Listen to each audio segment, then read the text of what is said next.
Our next guest is a very funny comedian. His stand-up special, Yes Ma'am, is streaming on Hulu. Let's take a look. Everyone should understand, being progressive, it means that you're slowly but surely getting better. And every now and then you have a thought that's kind of progressive and regressive at the same time. Here's one. I don't think you should be transphobic if you're old, right? Come on, you're a grandma with a mustache. You understand gender is tricky. Your pronouns are me, ma. Please welcome to the show, Jay Jordan, everybody.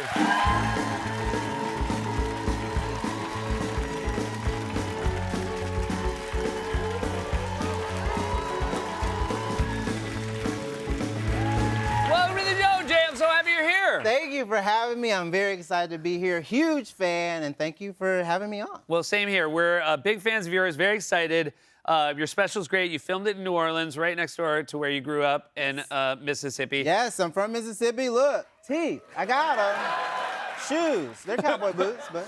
What were your early comedy influences growing up in Mississippi? It's so funny you ask because one of my earliest comedy influences was SNL. Oh, well, there you go. I have a theory. I do have a theory. I have a theory that SNL makes people gay. I think that SNL is a psyop sent by the Canadian government via Lorne Michaels to lower the U.S. birth rate. Here's why. Okay. Here's why. Think about it. Young Seth Meyers, handsome. Jimmy Fallon, handsome, okay?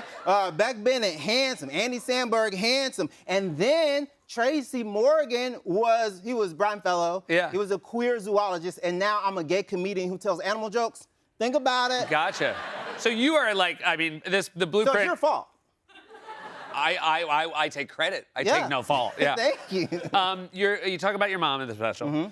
She was at the taping. Yes. Does she often come and support you? She comes to the shows when I would go to stuff like down south. So she came to New Orleans. She loves comedy. She loves watching people react to my stuff. The funny thing about my mom is she's very involved in the church. And so every now and then she's like, what if you said this on stage? I'm like, that's just people's from church business. Like, I can't talk about their divorce. Mom, I don't know. So she just has like tailored material, but just for the people within her church She'll community. like call me up and be like, I don't think that's his baby. I'll be like, Mom, we can't.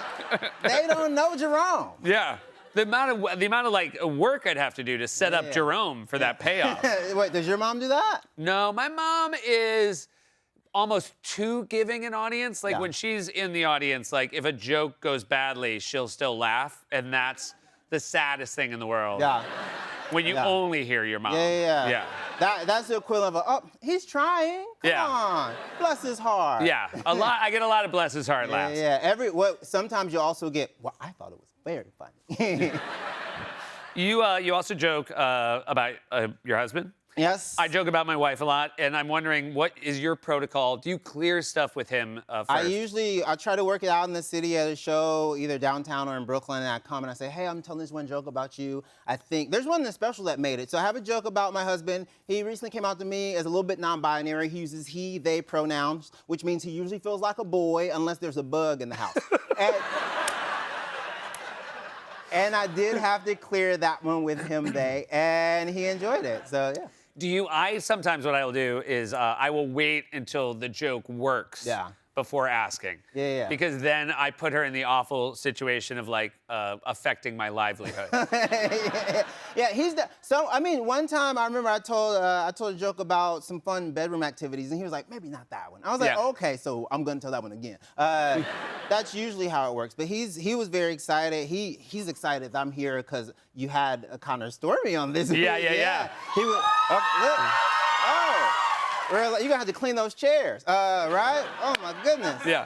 Right? He was in this chair? He was in this chair. He's Russian on the show, and it makes me think of the first Russian man I met in New York City. Okay. 2 words come to mind: foreskin. And that's, well, because it's cold, right? You gotta bundle up.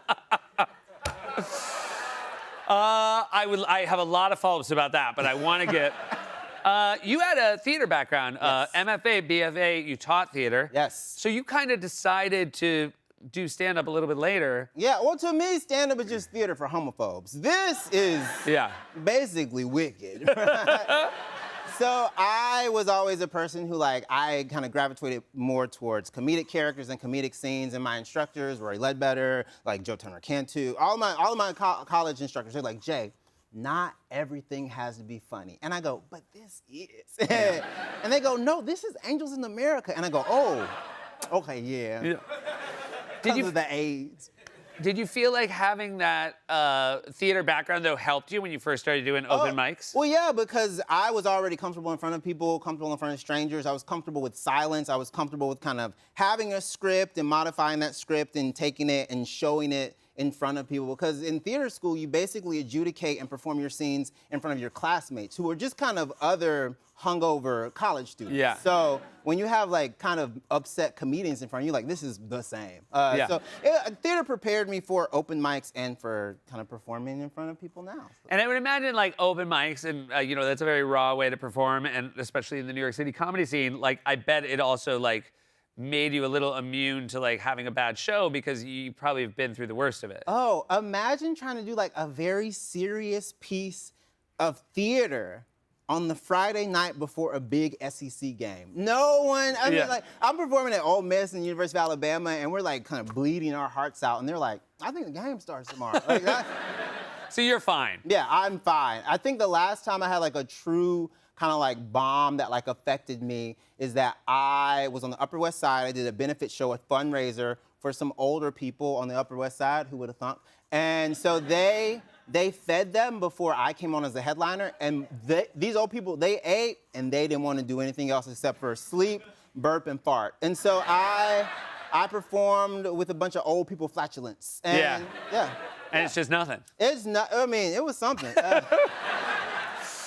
Hey, I gotta let you go, but I also, as a fellow comic book fan, you wrote on Marvel's Voices #1. I did. And they gave you Storm. And Iceman. Very fun. Yeah, both gay characters. Iceman is gay because he came out in 2015. Storm is gay because before she does anything, she announces it. Right? She's like, Mistress of the Elements. Okay, Aurora. Hey, congratulations. It's really lovely to have you on the show with you guys. This is Jay Jordan. Yes, ma'am. Streaming on Hulu. We'll be right back.